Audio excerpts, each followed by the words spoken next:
yo. Nous sortis Amérique. Nous venons. Pas dire rien encore. Non. On a quitté. On a quitté, mais pas dire rien. Et où est ça? Sous-entendu.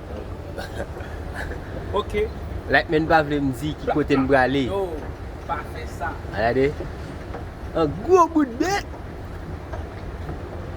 Un gros bout de bête. Bébé a retiré sous l'île.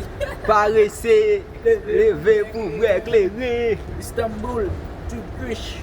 Vous manquez.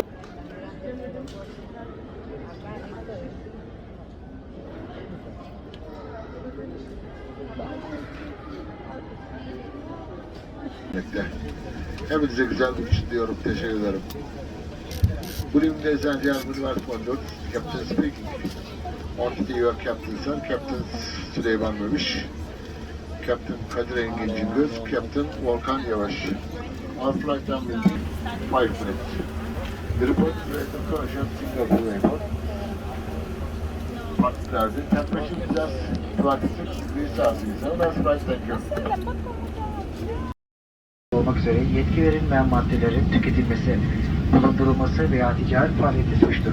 Uyuşturucu kaçakçılığı için yaşamsal boyutlara varan cezai yaptırımların uygulanabileceğini hatırlatır. Dikkatiniz için teşekkür ederiz. Dear passengers, as part of Singapore Issues of Drugs Act, consumption, possession or command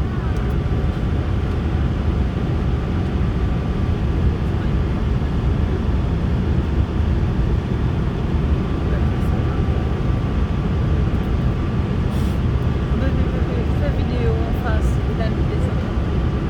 Une sensation.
The big selfie we took at Hari Raya Car